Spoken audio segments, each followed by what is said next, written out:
some of the stuff that I'm saying. And it's not a lecture in the sense of, I'm telling you this.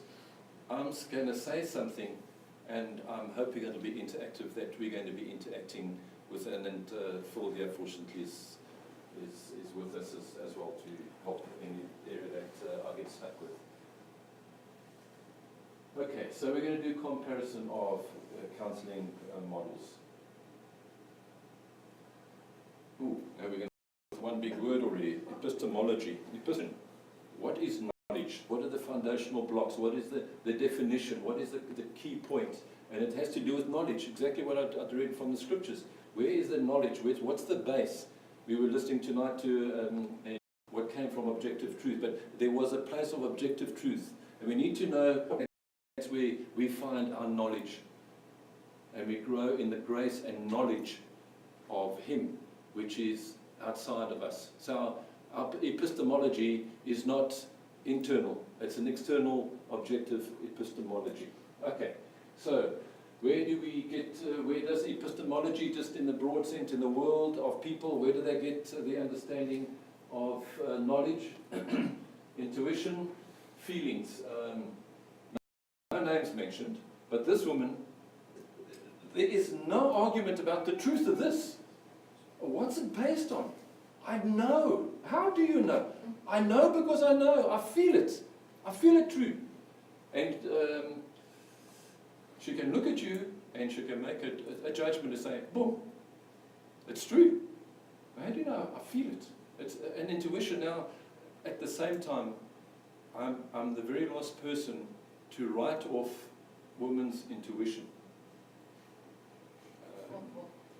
Oh, okay, at least the guys are nodding. So there's something there.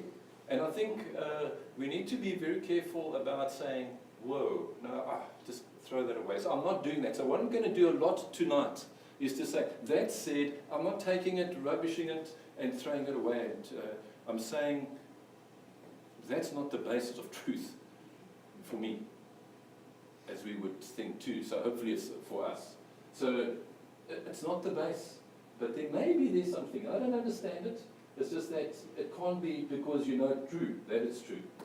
Reason. Now this works. Epistemology, it's all about reason. It's all about psychology, philosophy, the study and the love of wisdom, growing in wisdom, seeking after wisdom. And that's what philosophy is wanting to know and losing means and tools in order to find that. And it's logic. We work with logic. Now this is where we fit into the guys' camp now. Logical, rational, thinking, processing. Bah, bah, bah. There we go. Oh, okay, well, we're just going to dump that one too. Because exactly what we're saying, we can become so into logic and into rationality that we lose our perspective on what is get stuff into a place of logic. That's what I was trying to do, is to say, if we think through this is logical. If we think this and this and this, conclusion is this. Is that conclusion a valid conclusion? But yet, if you went with the argument, so arguments are good, but it can't be the foundational block of epistemology. Empiricism, discoveries of view, studies, observation, science, discoveries, science. You know, the whole thing of science, if we do the experiments show, and we have that all the time, and you're going to hear this all the time, and we're going to be bombarded with this. Research has shown they can prove it, because that's supposedly what research says. No, I've done the research. I know. I've done the work. I've got the PhD. What are you? You know nothing. Human wisdom and God's wisdom. And that's where we've got to be sure that we don't put our heads into a space of saying, whoa, there's value to this. This is a silver bullet. We found it. If we got this sorted, then it's done. So, the questioning, and this is where we're going to, and you can see the work there. Science trumps faith. Because this, we want to see, it's tangible. Here's the evidence, look what happens. And we're going to have that all the time because that is what it said. So, has science then got no value? Is there nothing of any benefit to observations being made and conclusions drawn from those observations, and they being repeatable? You can do the same observation, you drop any apple from any tree anywhere in the world is going to fall at the same speed, I would assume. Okay, well, let's not argue on that one, but that's basically the idea, as it says, is revelation. It's what God reveals. There is what God says. He says, and this is, you really think about that, He says, well, two revelation, a general revelation and a special revelation. I'm going to this too quick. Let's go to just general revelation. What does general revelation tell us? What does it show us? God says that the unbeliever is without excuse. Why is the unbeliever without excuse? No matter where they live. Why are they without excuse? Talk to me. Creation, yeah. Well, what does that say about creation? Creation declares the wonder of God, and everyone would know that there is none that can say, I don't believe in God. They know, because there's a point. There's not intuition. It's because God says, I know you know. Not because I think you know, because God says you know. But you choose to suppress that truth. It's a suppression of truth. And so creation says that. But he's considered outside of society, normal society. Why is he considered outside of society? One of the qualities of the characteristic of a psychopath is that he has no conscience. Hey? It's just the behavior and thinking and processing of somebody in that space. To be able to go I just see processing, move by and break a leg. Just, hey, what's that? No problem. Just, I don't know, maybe it happens in New Zealand, I'm not talking about, I really don't know, that's why, but it's somebody that has no feelings, no care. All mankind have their conscience. They see a nice little buck, all cute. You're going to, no conscience. He doesn't think, oh no, I better not go for him, he's still got lots of years to live and whatever. But no conscience. We have conscience. All men, people have conscience. And that again is evidence that we are made of God. We know by our conscience. Our conscience testifies to us that God exists. It's revealed to us. We see it and call to us. We know. It's when we fight and suppress that it gives us over to our debased mind, so that we might have debased minds. Okay, so he reveals in that, and then special revelation. Sure. I'm sorry I spend a lot of time with this. It's just that, again, like with Bible study last night, theology is concerned that God has revealed to himself as a gardener. We might see that he's there, but we can only know the gardener when he steps out and he says, I'm the gardener, and he makes himself known to us. This is how he makes himself known. This excludes. If he doesn't line up with this, I'll take my chances on this. God has decided in his wisdom to make himself known through his word. This word, which we have, this is a precious word, for this tells us of God. It speaks of God. It's not, and to go back to biblical counselling, this isn't a book on how to do life. There's parts of that, but that is how it relates to God. That's why it's about life. Because this book is about God. It's the word of God, as God reveals himself to us. So this is what we're there to do. That's why people say, yeah, but the Bible doesn't say that, and it doesn't say that, it doesn't say that. Yeah, well, that wasn't the purpose of the Bible. The Bible is to speak of God. and how we're to respond in the light of who God is. So God has made himself and revealed himself through special revelation, exclusive of the scriptures. Epistemology is essential because it usually reveals the counselor's presupposition or starting point for developing the counseling model. That's why it's an important slide. That's the starting point. That is the beginning of where they're going to go with you at that point. First thing, when you go to see a counsellor, is to find out his epistemology. What is your starting point? What is your beliefs? Where do you get your knowledge from? What is your presupposition as to where knowledge is based? Well, if it's based over here, how might somebody read this? Who might understand? To whom has God revealed his word? Who might read these words? And the words are living water, are life to him. There's only one grouping, one type of person, and that is the one that has the indwelling of the Holy Spirit. The Spirit reveals and interprets his word to us. It's only us as believers. An unbeliever can't. Even with the word, to say, here's the word. No, it means nothing. It's useless. It's like giving him a power saw and without the extension cable. Cut down a tree with a chainsaw without any power. It's useless. You don't give a saw rather. You're more chance of something happening there than a power saw without power. And so the word of God is only available to us. How precious is that?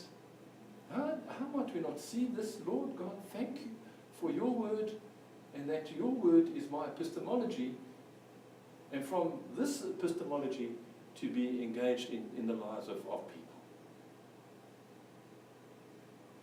Maybe we're just a bunch of cultic people that just get together in little holy huddles in dark little, well, maybe not too dark, but little rooms in the middle of the week, beginning of the week, and we talk about these things in hushed tones because it's actually quite silly if you think about that. And they might think about that. This is foolishness. Now really think about this. This is foolishness that's happening here. And you need to get it in your head and to see where you sit in this whole thing. Is this foolishness or isn't it? And it starts with your presupposition of the things that we just spoke of now. And if you don't go with it, then anything else I say you're really going to have a problem with. But if you're saying, that sits well with me, then maybe the rest of the journey or this evening may just flow a little bit smoother than I'm hoping. I'm so scared to get into a conversation where people are in a place of disagreement. Because I don't know how to work with New Zealanders in a place of disagreement yet. I get it wrong. Yeah, don't think so. Oh, yeah. Okay, let's then see. Other questions to ask somebody that is going to be counselling. So you try to work out the counsellor. Where is he seated? Where does he find himself? How does he understand? And people don't ask these questions about their counsellor. These are the questions. What's your epistemology? What's your anthropology? What's anthropology? Anthropology is, how do you understand man? What is man and how do you see him? What's the base for man? Where does he come from? What is your understanding of man? In a general sense, not me, you can analyze me, but just generally. How are you defining the problem? What is the problem? Where is the problem? If you had to put it down, what are you trying to analyze as a problem? Because you're going to fix something, but we need to know how you got there. How are you seeing it to be the problem? Remember, just in broad terms, and then how is the problem solved? Okay, so if you're going to find a problem, how are you planning to fix that? Is it electrical shocks? Is it talk therapy? Is it medication? What are you going to do to fix it? are you going to fix the problem? And what is your goal into what are you wanting to do? Are you wanting to is your goal as a counsellor, what is your goal as a counsellor? Is it to make me happy? Is it to make me content? Is it to make me back to that level, back to where I was? Or is it to elevate beyond that? Those are the questions as to what is the counsellor wanting to do? Or does the counsellor just want to say, and this is, could be, all we want to do, we can't help you too much, all we want to do is alleviate the symptoms. Listen, sorry, you've got schizophrenia. Alleviate your symptoms. So you're still you got PTSD, or you're ADHD, or whatever else. That's what you are. But we just want to make it so that you can just maintain it and live some life of some type of order and of some comfort. Now, what is the role of a counsellor? What is his role? Is you, as you're walking along together, two of us are having this, well, how are you doing today, bud? So what is the role of that counsellor? Where are we going to go? Some history, this is where now, I don't want to waste too much time, good because I didn't want to spend, I don't know who these guys are, I used to know, I've just forgotten a whole lot of the stuff. All I wanted, the important thing was to look at the dates. 1832. This is now considered the father of psychology, Wundt. The father, okay? He came up with a system of structuralism. I'm not going to go into that whole stuff, but the whole thing of structuralism, and then somebody that followed him, one of his students, I think it was William James, maybe, somebody like that. He mentored William James, and William James got into a situation where he just, from teacher to students, the students then got into a disagreement with the teacher, to a point where he came with a totally different view on psychology, and he looked at functionalism, and looking at it from a very different point of view. So structuralism, and he said, no, I disagree with that as his disciple, and he brought in functionalism. So already from the first, from the psychology, the one that we all seem to know, Freud, the father of psychoanalysis, and just a statement is, he believed all religion to be a neurosis. Means that was a very important, that wasn't just a statement, one of the many things, but religion was seen as a neurosis. And it was picked up by a lot of different leaders. And the leaders ran with that. And to say that all this religion stuff is just a neurosis. It's just not good for us. It's just not, we need to cure people of it, take it away from them. It's just not healthy for them at all. And we can go into some stuff of Freud, but I don't want to get too much into this. Id and ego and super ego, it's great, and your little icebergs and id and ego and super ego and all that other type of stuff. It's interesting. It's a waste of time, because you just get caught up in stuff of being controlled in the way, but all the stuff that we're going to be looking at now. But yeah, 1857. That's when he was born. So the slide says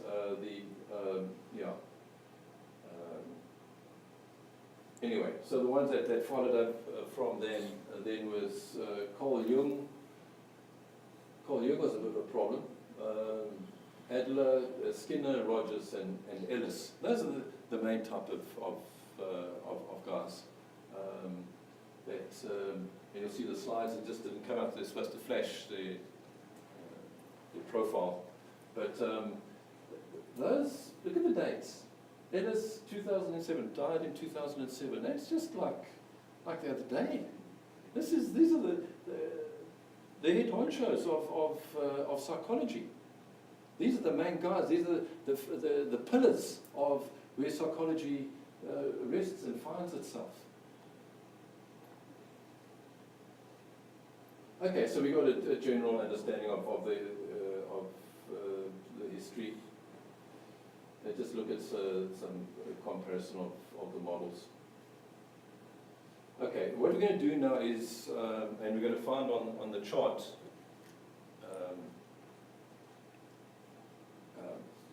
I'm just going to use one, but that's what you're going to get is, it's got at the bottom exactly what we've gone through, those diagnostic questions. How does this particular school of psychology see man? Problems, responsibilities, view of God, view of man's guilt, guilt, treatment, the repair of man's guilt, the counsellor, how the role of the counsellor, and the problem. So similar to those things. Okay, so just the diagnostic questions are on the piece of paper. So that's what you're going to see over here. So the leader, Freud. Freud saw man as an instinctual, give me the word? Instinctual. Instinctual, the leader. See, I told you I wasn't eloquent at all. So, instinctual, he was running on instinct. He lives on instinct. He is driven. So, it's drives. Man is just driven, especially men. They're just driven by their drives. Sexual drives are powerful. And if a man has a sexual drive, then he needs to fulfill his sexual drive. That's just what he is. It's just a man. What a man do? A man must do what a man must do. You know, if a man's hungry, he must eat. If a man is thirsty, he must drink. Let's just do what we do. And that is his baseline of man. You want to know what man is? Instinctual being, driven by instincts. And he goes to ego, super ego. I'm not going to go into that stuff, but he's it's super ego guy. Because that's where the problems came in with the different components of who we are. Who controls you? It's to keep the balance of the drives, and if one drive becomes over-emphasized, then it becomes a problem. And we've just got to have the counterbalance of each other. So, but still, it was all about instincts driving us. The problem was the conflict between the id. That's what I'm saying. The conflict was between the id and the superego of who I am and who I'm driving to be. I'm overcompensating or over-emphasizing my drive. Responsibility for that? Who's responsible for that? Who's responsible for my drives? Who's responsible for me being a pedophile? Who's responsible for that? Don't blame me, it's an instinct. It's just not me. You can help me. You can put me on your leather couch and you can talk to me and you can take the notes and you can also take my money while you're at it. But we'll do this for hours and hours and days and months. And, psychoanalysis, just a Freudian school of thought, is a long-term psychotherapy means of work. It just carries on and on and on. There's different ways of the way it's done. But ultimately it comes down to who's responsible for this. Well, you're not responsible. This is who you are. That's how you are. It's an instinct. You can't be held guilty and responsible for that. So the guilt is a result of imposed standards, which is false. Somebody's putting your mother's putting those things on you, and it's false. You need to get rid of the guilt. You need to wash the guilt away. You need to reprogram. You need to rethink. You need to get your drives back on track so that you don't have your guilt as being a stumbling block. Because that's the problem. You've got to stop this guilt. That's the problem. The treatment is to know your potential, make unconscious. You got this whole thing of the unconscious and the subconscious and all those things. So where they fit in, how they fit in, saying that, you'll see now, is that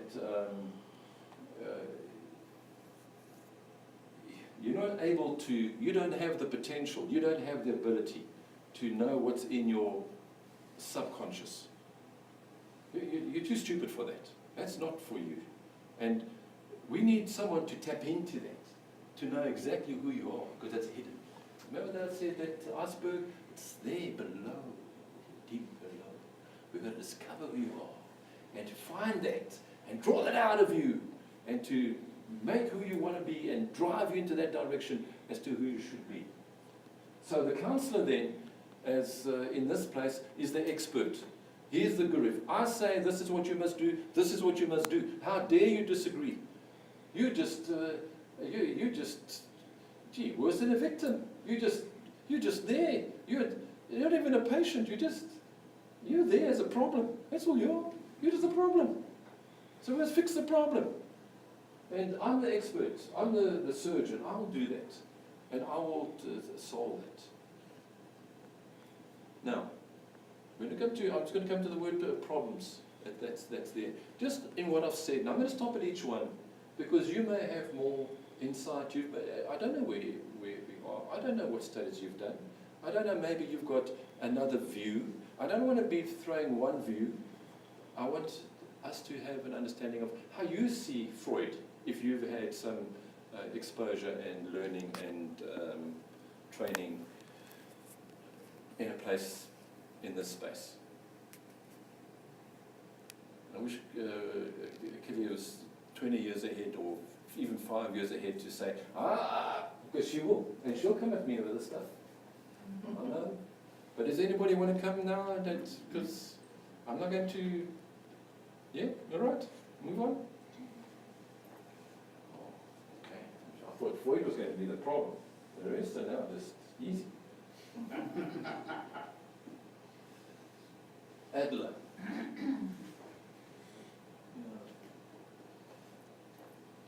You'll have to look on the sheet that Freud, his means of psychology is deep psychology, depth psychology. It's all deep. May I say? Going deep down. Neo-Freudians now is what you're going to be looking at with these guys. And Adler was saying that man, he looks more at sociology. It's a sociological problem. It has to do with society. So society is where we need to find where everything is. And so man is a governed animal by societal laws. You know, we have rules. Hey? You go to a primitive tribe somewhere, a village somewhere. Guess what? You're going to find regulations. You're going to find some way of people being governed. People are falling under some type of system, some type of rules and regulations that are saying this is how we work. Might be different to how you work. In our tribe, we beat up our wives because that's what we do. In ours, we are vegetarians, whatever. It's just different things for different people. That's how it all goes. So we're governed by whatever society that we live in. And again, don't throw the bag out of the bathwater.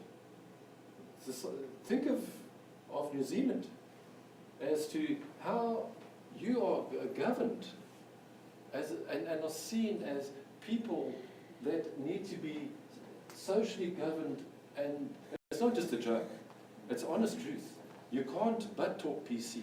You are outcast, if not excommunicated from that community if you don't do PC, because you are a rebel and you're a troublemaker, and it's best to get rid of those. Okay, so the problem is the feel that I don't know what BC was. Feeling inferior because of limitations, maybe? Because of limitations that society doesn't let you expand and be who you want to be. It's just, I mean, they got parameters around it. You've got to do your roles. You're the shoemaker. You must just make shoes. Yeah, what do you want to think you want to do? Now suddenly you want to become a blacksmith. Don't be joking. Your job is to do it. So you just do what you're told to do. Just behave. sake of a higher good, and which, again, I throw the baby out with the bathwater, for the sake of a higher good, which would be then for society. Okay, so responsibility of how everything is striving for superiority, control fate, emotional health, birth control, birth order. I need to read more of that stuff. I've forgotten what that was. But the counsellor is an encourager. He's not now the expert, he's encouraging you. He's the guy that's in the on the sideline and says, go, go, go.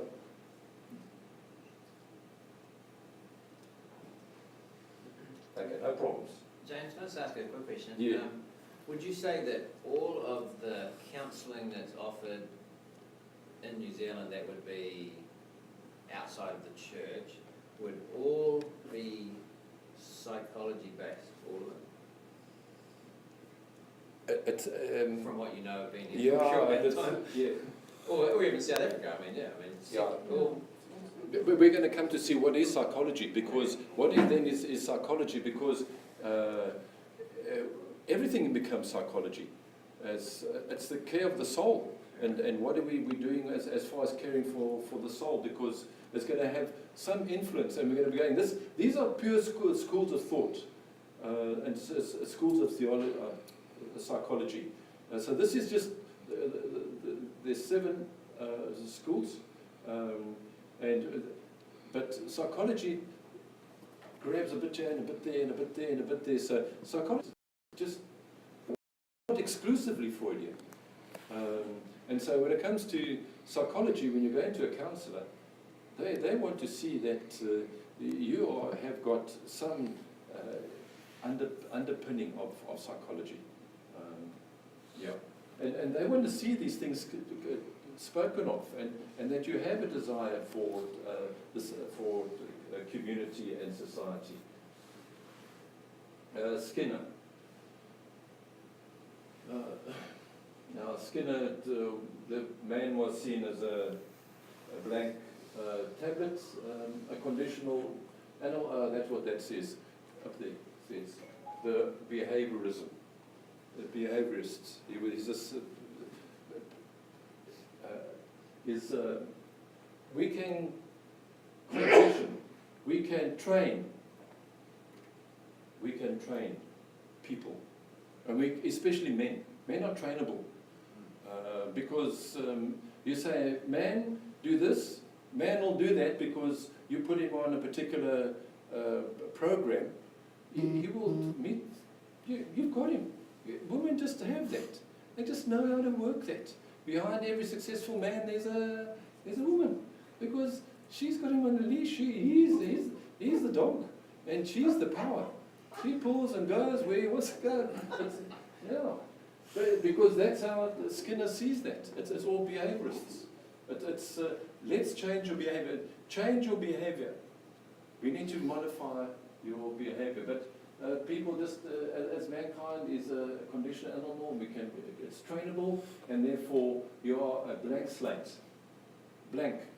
And depending on your parents' training and your upbringing and your influences in society, is going to depend on what's written on your slate, because you're conditioned by those things, and your behavior is going to be as a result of that. So responsibility let's go to the problem.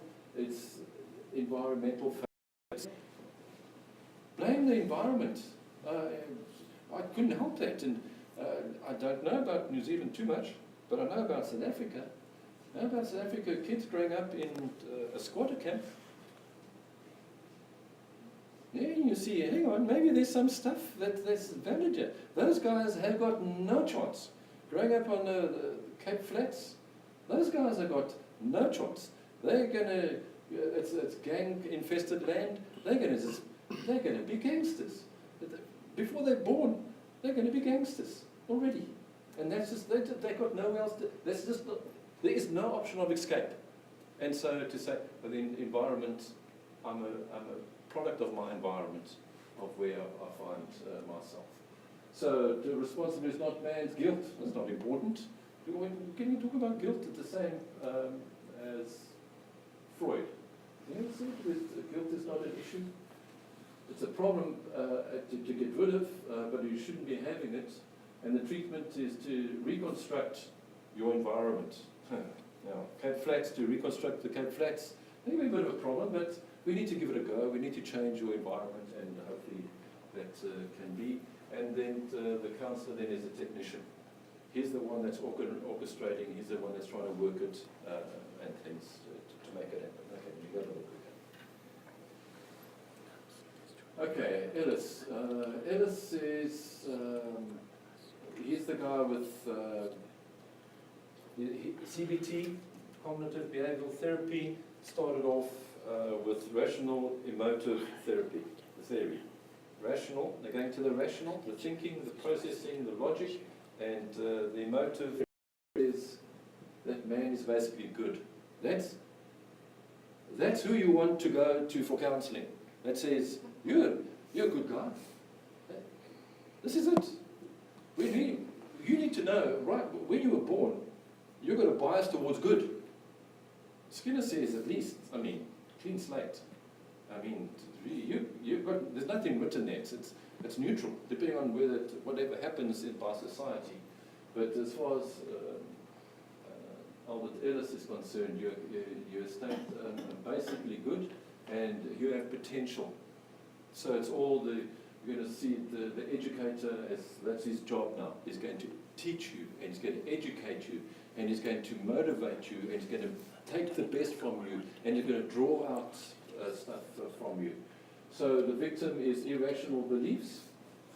Now we're starting to see, wow, this is, except for maybe basically good, but the problem is irrational beliefs. Now we're getting into beliefs. We can see changing behavior like a dog, and conditioning and training. And now we're getting into beliefs. Now we have to change beliefs. We need to alter beliefs. So now we've got a problem. Because if you're going to a counsellor who has a bias towards Ellis or CBT or rational emotive theory, he's going to be looking at your thinking and what do you believe. And if you say, I believe all this church stuff, oh, there's a problem. There's the problem. That belief there, you think about you think about that. Think about on Sundays. In church, Sundays, every Sunday. You sit in church and somebody is going to say, you're a sinner. You're a sinner. You're going to make you feel bad. You stand and have communion. You don't have communion, bring it on. It doesn't do it for me. I don't see it anywhere else. It's self-reflection and to see, whoa, God, thank you, Lord Jesus, for what you've done for me, a sinner.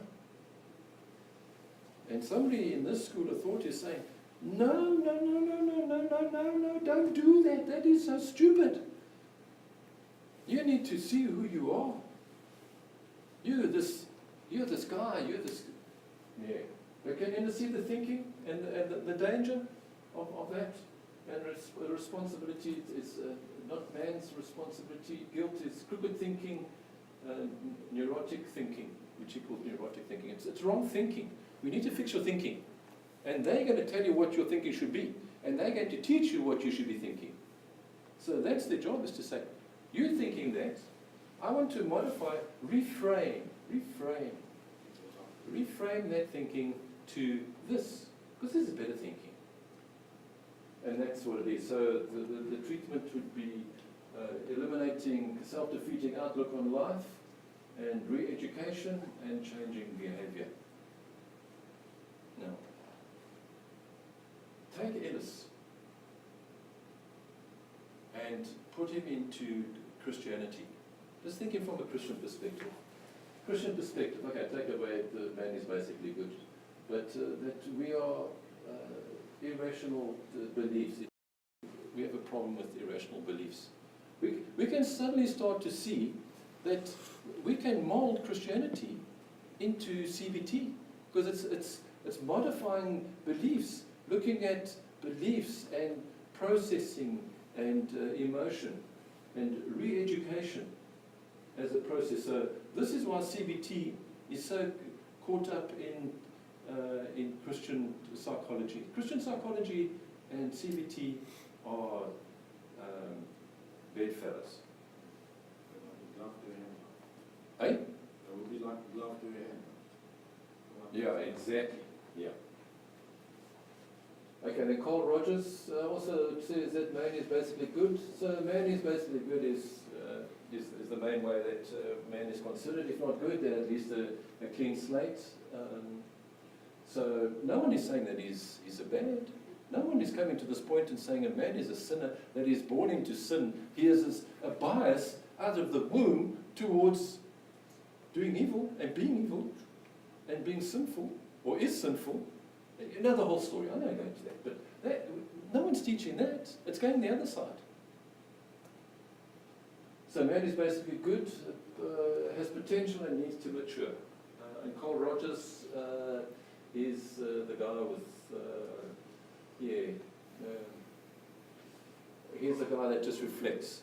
He says, he'll just reflect back to you your thoughts and how you're feeling, and responsibility again, no responsibility of man. Guilt is no problem. Guilt is not an issue. You shouldn't be having guilt. Guilt becomes an issue for in the counselling room, because they don't want you to have guilt. They're going to want to take away that guilt. They're going to say, you shouldn't have that guilt. We need to find something to do with that guilt, but you can't have ownership of that guilt. We need to find someone or something to blame for that guilt, whether it's your environment, or your parents, or your past lives, or whatever. That's where we need to be going for to be doing that. So the treatment is to realize your potential. The solution is within. To all the stuff that's coming from within, focus on feelings and not on facts. This is Roger's unconditional regard. Eh? It's to accept wherever you are, whoever you are, with whatever you're going through, to be non-judgmental, to be kind, and to sit with you, and not to point out fault, but rather for you to just to mirror who you are. And do you see where you are? What would you like to change of yourself? If you look, as I reflect back to you, what don't you like that I'm showing you back? Because all I'm doing is reflecting. I don't like that part. How would you like to change that? And so you then become your own therapist, because all that he's done is shown you, and then he asks you, how do you want to fix it? Because he can't tell you. It's not his job to say, and you say, I want to do this, and you'll say, oh, okay. How do you feel about that? And so you do all the work, but you're still paying the money. This is interesting. I love it. It's such a good system. Okay, so that's Carl Rogers. And this one was systems theory, I think. Systems theory. Third force. That was third force. Yes, family systems. New Zealand is big on family systems. Family system, this is the last one, then we can move on to something else. A product of flawed family relationships. So this goes back to, it's not just society keeping it all together, it has to do with family. And family is the unit of society, and it's all happening within family, the context of family. And we listen to New Zealand, and New Zealand talk of family all the time. Family, family, family. And keeping the family, and keeping the issues within the family, keeping the problems of trying to make it a family involvement and family input as to what must happen. So if you want to fix something, find some way to fix it in the context of a family system. So the problem is that the system is faulty. The system needs to be repaired. So you've got a problem, child? Well, let's have a look at the system. How are we going to fix it within the context of the system of family relationships? Again, no response. Guilt, non-pathological problems within the living. why is your child out of hand? And it's going to be saying, well, let's see who is the problem. Well, what is happening in that family? What is happening in a dysfunctional family? That's why the child is what it is. Now again, don't throw the baby out of the bathwater, because you would get dysfunctional children coming from dysfunctional families. That's just how it works. So is that then to say that that's how we must work it? Because it comes down to the system, to treat it, you have to treat the system as a whole and alter how relationships are carried out. So you don't go into responsibility as a young guy, you need to sort things out and get things, stuff engaged with as you in yourself as being responsible. But the family, we need to be working to get the family working. And we need to be the family needs to be working and the system needs to be working. So we've got the mental health expert and the healer. So that is who gets involved. The mental health worker. And that for me is how I understand, maybe totally wrong, I don't know. But I understand that's how New Zealand want to be in a space of working and fixing things in the context of family.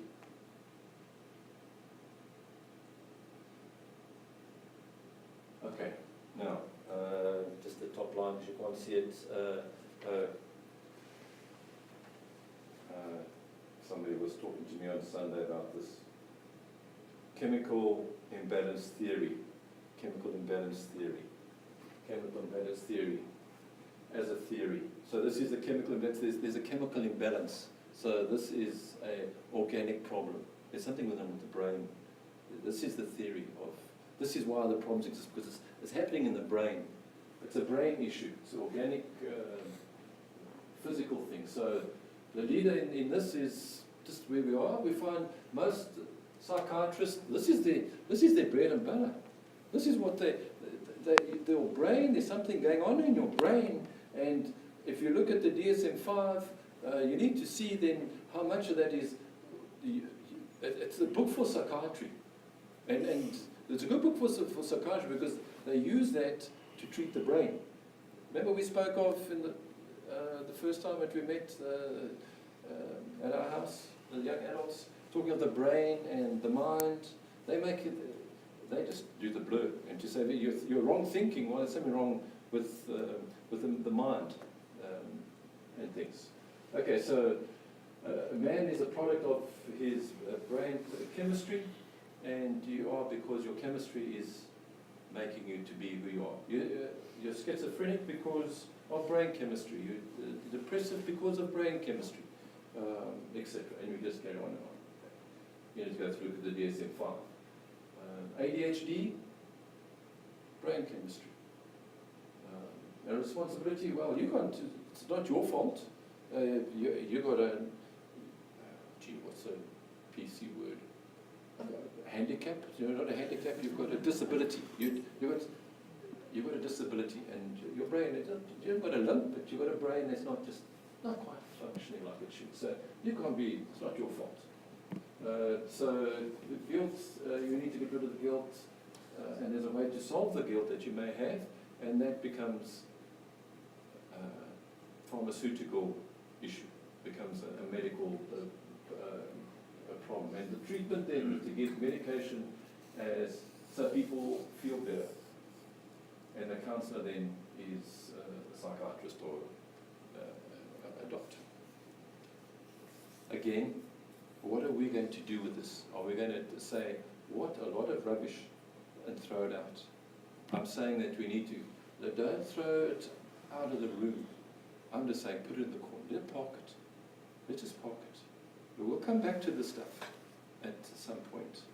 So, because I know that when it comes to this brain chemistry stuff, that people are going to say, well, the medication did help. I was depressed, but now I've taken the medication and it helps me. I was suffering, I was debilitated because of anxiety. It was killing me. I took medication and it's helping. You did this treatment and here's a solution. It's better than what it was before, and therefore obviously the facts speak for themselves. Okay, I just wanted to read by a book, just a quote by another name that you need to know is Ed Welch. Ed Welch he still is a licensed psychologist. So this is a biblical counselling psychologist. Gee, that sounds so wrong. That sounds like or something in there. Two ends. Oxymoron. Yeah, exactly. Thank you. Square circle. Yeah, that's exactly what it is. And yet, but you must listen to him, and he is with CCEF, and to see some of his stuff. His book is Blame It on the Brain, and this is where it comes from. He's got an update on that at the moment. That says, psychiatry medication is not treating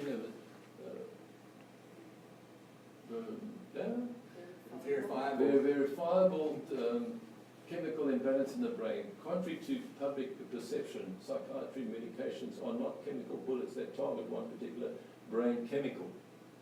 They are more like chemical bombs, I guess. And it just bombs that whole area. The whole brain is, because when you take, trying to think of a chemical, serotonin. I'm not going to go, Megan can explain how all that stuff and the fires and synopsises and all the theory of that, and it's just pictures and stuff. We can do that, and we will do that in weeks to come. We can have more detail, and we will look at that. But you can't just, it's like taking a headache tablet when you've got a sore knee. How does the medication know that it's not your head that's sore, but your knee is sore? How does it know? Well, it's not going to your knee and sorting it out. It's going to some part of your brain there, and it's just deadening. I mean, your brain is just now. Morphine, gee. Have you ever been on morphine? It's just a great drug. It's just whoa. Who needs the pain? I don't care if this is, no. Yeah, but the after effects is, you need a bucket. Well, I needed a bucket. It just, yeah, it's just not good. But yeah, that's what it does. It does parts. It doesn't go to one particular part, needle, and put it into that particular spot. It's not able to do it. The brain is simply too complex, and it's too sustained by too many chemicals for us to able to pinpoint chemical imbalances with our current level of knowledge. Okay, we're not able to do that. I'll talk about that in a sec. The most we can reliably say is that psychiatric medication can minimize some symptoms. Minimize some symptoms. Don't forget that. This is Ed Welch making this statement. But it is not necessarily treating a chemical deficiency. Take away some symptoms. And that's why it works sometimes. Because some symptoms are relieved. And people say, I feel so much better. Well, you're not cured. Here's the proof that you're not cured. If I've got cancer, and what do I need to do? I need to take chemo or have radiotherapy or whatever stuff that they do, because they're going to treat it. There's something happening, and there's medication to do that. There's something done to me. There's that chemo. It's a chemical to treat that. Now, if it was just a chemical imbalance, let's just say depression. Yeah, you are. Here's an antidepressant. Here's your tablet. How do you feel? I feel so much better. They're treating a physical issue with a tablet because it's a deficiency. They were making up for the deficiency. Like insulin, they would call it an insulin. Remember, you hear that all the time? This antidepressant is like, you've got enough chemicals, so we're going to up it with the chemistry that we're just giving you extra to make up for what's missing. Well, here's the problem. Why? Why is it that the treatment of depression is always got two legs to it? Not always, but it's always got one particular one, always, if you're treating depression. And that is counselling. There's talk therapy. Why, if you're treating it as a physical issue, then why is it talk therapy? Why are you going to have talk therapy? I mean, it's like saying your chemo that you've just taken is not going to work as well. It's going to work better if we have this talk therapy. It doesn't make sense. So if you're doing something physical, then the medication should. Do you understand what I'm trying to say? Yeah. But you never treat depression exclusively with medication. It's not meant to be done that way, and no psychiatrist would suggest that that's the way it's to be done. But understanding this is where I thought we were going to have a big discussion, and I know we will have a big discussion sometime on that, but we'll have it with more detail when the detail comes through. So just remember, broad overview. I thought I'd finished. Oh yeah, I thought I 4 to go. Now we're getting into the good stuff. Okay, so we've got, what we've just done now is we've done a whole big block of psychology and physiology of chemical imbalance. And now we're going to be looking at another block over here of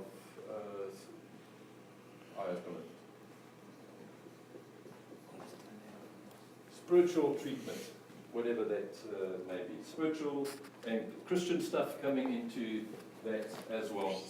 Okay. So now this is where this is just psychology. Just that's what we've done. It's nothing of no Christianity, no spiritual stuff there. But now there's another way of treating issue. Now maybe the false question is asking, do we maybe do it this way? And that's what we're going to be discussing now. So, theophostic. Who's heard of theophostics? Yeah, some of you know theophostics, unfortunately. Theophostics is a product of emotional experiences. Okay, let me just go to treatment. I'll just to save time. Is to visualize and imagine the experience with Jesus as helper. So now this is Christian stuff now. It's theophostics they've changed the name now. They use theophostics. It was now transformational ministry, something like that. Yeah. Eh? Yeah. Yeah. Yeah. So it's all got to do with prayer. I'm now going to be praying for you. I'm now going to be praying. No, that's right, isn't it? We're going to be praying for each other, so I'm going to pray. I'm going to ask, this is how it works. I'm going to ask the Holy Spirit to reveal in you, reveal in me what is wrong with you, so that I would know then what to pray for. And so then, as I'm praying, the Holy Spirit says, I'm getting it. I'm getting it. Messages coming through. I'm feeling it. I'm getting. You see, theophostics. And so we're praying and just say, I know what is it. And this, the Holy Spirit has told me this is what's wrong with you.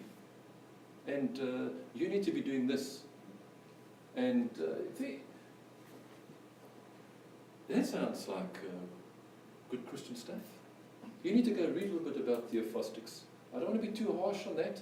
But I looked at this stuff when I was doing the master's studies and research. I looked at this stuff, and it was scary stuff because it was very, very close for me to spiritualism. We're channels for some other information that's coming out there, and we're getting information. And the problem is that information is not wrong, because what is happening to you is public knowledge. I don't know what it is, but it's public knowledge in the spiritual realm. They know what it is. They know where you've been. They know what you've done. And they can tap in and just say, you know this Edwards? Is it Edwards? This guy, this psychic? You see it on TV? You don't have him? Maybe you banned him. I don't know. Is it Edwards? I don't know. Okay, anyway, this guy, he does, oh yeah, he's here. There's a young guy. He did some work for hospice in a fundraising. So I saw in some information that big audience, and he'll say, I can see somebody, and he can say, your father is la la la. Or get information from the person. How does he do this? He's connected. He's connected into the spiritual realm. He's a medium.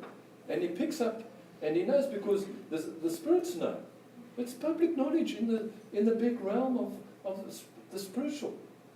And so people think, wow, that's amazing. And so they say, wow, if you know that about me, then I trust my future to you.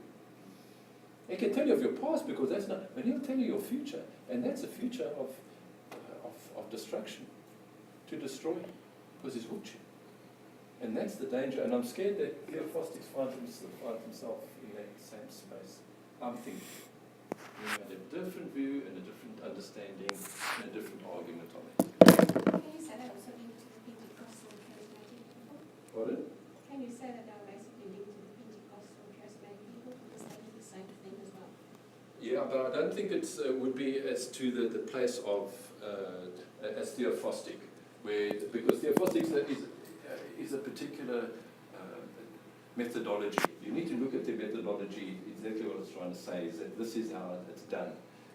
They may just get caught up with stuff. Yeah. There are some I'm too churches, scared to say anything.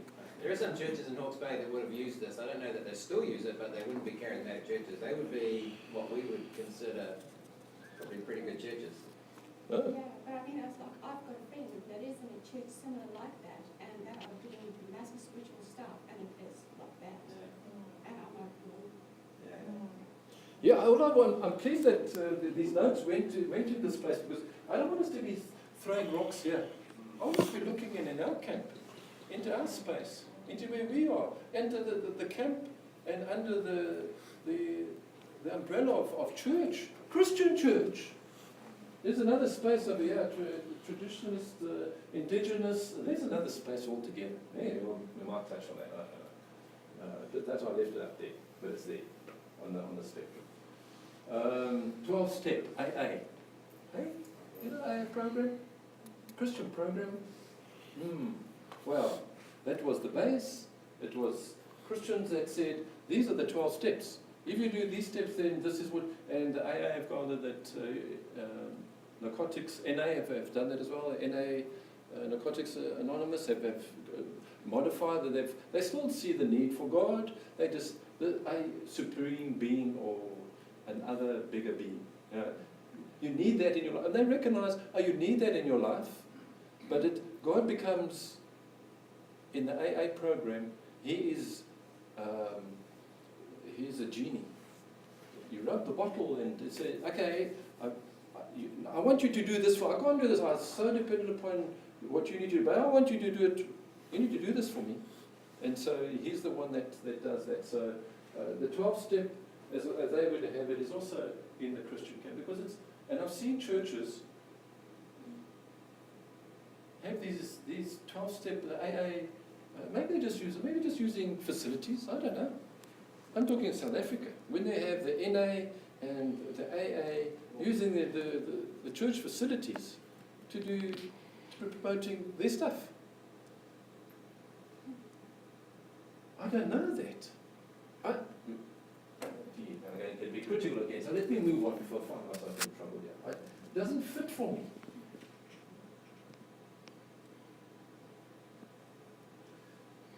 You see the counsel, there is no counselling, there's just the gospel now becomes let's just go through it quickly. It's various counsellors, Christian counsellors. Man is passive, he's a victim, needs no one. The wounded healer? No? Okay. Not man's response. The guilt is of being unloved and feeling negative, and Jesus meets that need. The gospel then becomes a therapeutic methodology that you say, come to Jesus. You're lonely? I've got the solution for you. It's Jesus. Come to Jesus. So your means and